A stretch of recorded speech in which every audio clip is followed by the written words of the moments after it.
മാന്യ സദസ്സിന് വന്നത്. ഇന്നത്തെ പ്രസംഗ വിഷയം ആചാര ലംഘനവും ആചാര പരിഷ്കാരം. വളരെ അഭിമാനത്തോടുകൂടി തന്നെ പറയട്ടെ, ഇന്ന് ഈ ആചാര ലംഘനങ്ങളും ആചാര പരിഷ്കാരങ്ങളും നടത്തിയിട്ടുണ്ടെങ്കിൽ അതിന്റെയൊക്കെ കാരണക്കാർ നമ്മുടെ എല്ലാം പിതാമഹന്മാരാണ് എന്ന് അഭിമാനത്തോടുകൂടി നമുക്ക് ചിന്തിക്കുവാൻ സാധിക്കും. അതിന് നമ്മളെ മുന്നിൽ നിന്ന് നയിച്ചത് സാക്ഷാൽ ഈശ്വരനായ ശ്രീനാരായണ ഗുരുദേവൻ നടത്തിയ ആചാര ലംഘനങ്ങളെല്ലാം തന്നെ ആചാര പരിഷ്കരണങ്ങൾ കൂടിയായിരുന്നു എന്ന് നമുക്ക് മനസ്സിലാക്കാൻ സാധിക്കും. ഭഗവാൻ തന്നെ കർമ്മകാണ്ഡം ആരംഭിക്കുന്നത് 1888 ആ പുഴയിൽ നിന്ന് മുങ്ങിയെടുത്ത ഒരു ശിവലിംഗം പ്രതിഷ്ഠിച്ചുകൊണ്ട്.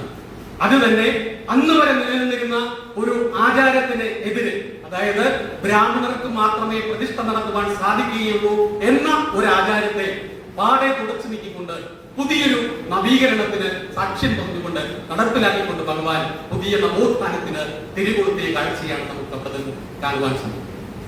ആചാരങ്ങൾ പൊതുവെ രണ്ട് രീതിയിലാണ് ആചാരങ്ങളും അനുഷ്ഠാനങ്ങളും ഉള്ളത്.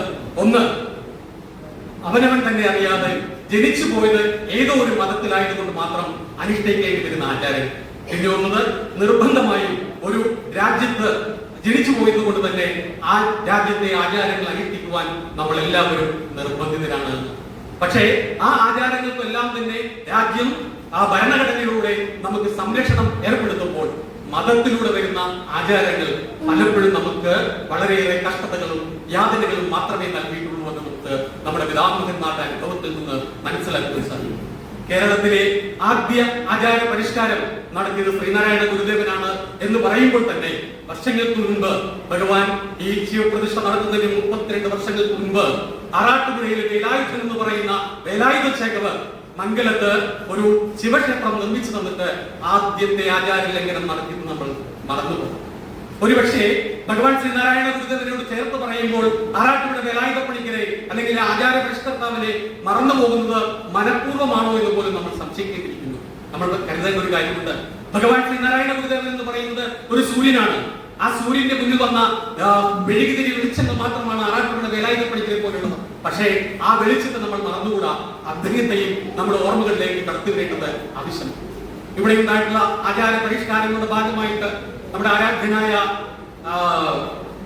മഠാധിപതി ശ്രീ സച്ചിദാനന്ദ സ്വാമികൾ കഴിഞ്ഞ ദിവസം ഒരു ഷർട്ടിട്ടുകൊണ്ട് ആരാധനാലയങ്ങൾക്ക് പ്രവേശിക്കാം എന്ന് പറഞ്ഞപ്പോ ആരാധനായ നമ്മുടെ NSSന്റെ ജനറൽ സെക്രട്ടറി ചോദ്യം ചോദിച്ചു, എല്ലാ ഹിന്ദുക്കളുടെയും കാര്യം പറയാനുള്ള അവകാശം ഇയാൾക്കാരും നൽകിയെന്ന് വളരെ പരിഹാസരൂപേണ ചോദിച്ചപ്പോ എന്റെ മനസ്സിലേക്ക് ഓടി വന്നത് 1904 പ്രജാസഭയായി മാറിയ ഇന്നത്തെ അസംബ്ലിയുടെ പ്രാചീന രൂപത്തിൽ വെച്ച് കുമാരനാശാൻ വിവേകോദയത്തിലൂടെ ഒരു പരാതി കൊടുത്തു. കാരണം ഇതാണ്, അന്ന് ദിവാൻ ഇവിടെ ജനപ്രാതിനിധ്യം, അതായത് ബഹുഭൂരിപക്ഷം പ്രാതിനിധ്യമുള്ള ഈഴവർക്ക് ഒരു സീറ്റ് മാത്രമുള്ള പ്രജാസഭയിലേക്ക് കൊടുത്തപ്പോൾ വിവേകോദയത്തിലൂടെ കുമാരനാശാൻ ധാരാളം പരാതികൾ ഉന്നയിച്ചതിന്റെ ഫലമായിട്ട് ഞങ്ങൾക്ക് ജനസംഖ്യ ആനുപാതികമായിട്ട് കൂടുതൽ സീറ്റുകൾ വേണമെന്ന് ആവശ്യപ്പെട്ടപ്പോൾ അവിടുത്തെ ദിവാൻ ഒരാൾക്ക് മാത്രമേ കൊടുക്കുള്ളൂ എന്ന് പറഞ്ഞിരുന്ന ദിവാൻ കുമാരനാശാനെ മാത്രം പ്രജാസഭയിലേക്ക് തിരഞ്ഞെടുക്കുകയുണ്ട്.